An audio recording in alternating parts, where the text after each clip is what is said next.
Hi everyone, it's day 13 of National Poetry Month and I'm Corey Wells, back to share another poem with you today.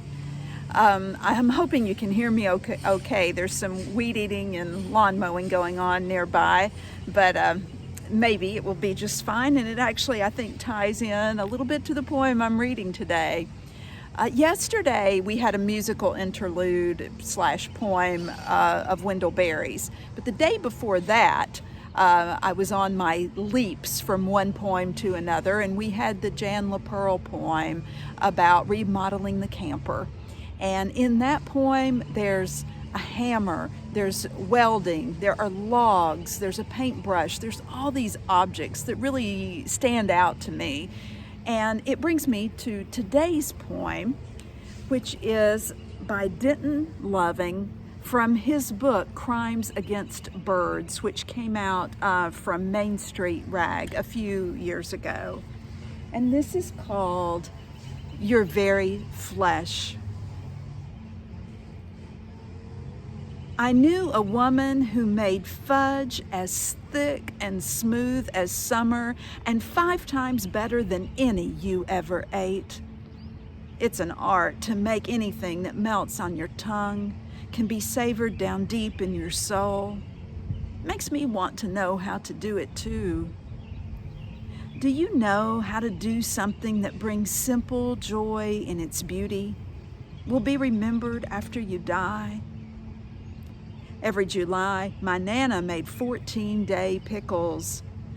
For days, she soaked cucumbers in salt water, removed to cut in perfect slices, submerged again, drained them and covered them, added alum, added sweetness, drained and boiled the syrup, covered again, dedicated 14 days to create something in the end that looked too pretty to eat. But we did anyway. Now she is gone, and none of the rest of us will give 14 days to the drudgery of pickles. I'm not only talking food. I know a man who can quote lines from the classics to suit any occasion. His gift is not just memory, but also timing and recitation. He's a walking anthology of lost verses, forgotten lines. This same man cuts and sells timber, and I've heard said there's no one better to use every inch of wood a tree can yield. There's no waste in his bones. Another art. And I bet when this man stands in the woods with his saw in hand, he pauses and gives a little eulogy for the tree he's ready to bring down. Maybe a word from Plato, or John Donne, or this from Whitman: your very flesh shall be a great poem. That's Your Very Flesh by Denton. I believe Denton is now an editor over at the fairly new journal Cutleaf, so you might want to look that up as well.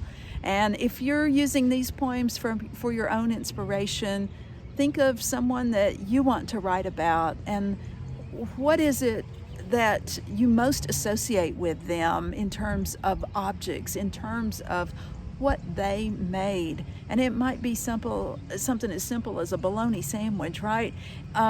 We all have our special things that we can do for other people, and if you can remember that on behalf of someone else in a poem, I think that's a wonderful gift, a wonderful something you can make. Join me back tomorrow and we'll see where this poem takes us in our journey of poetic leaps. See ya.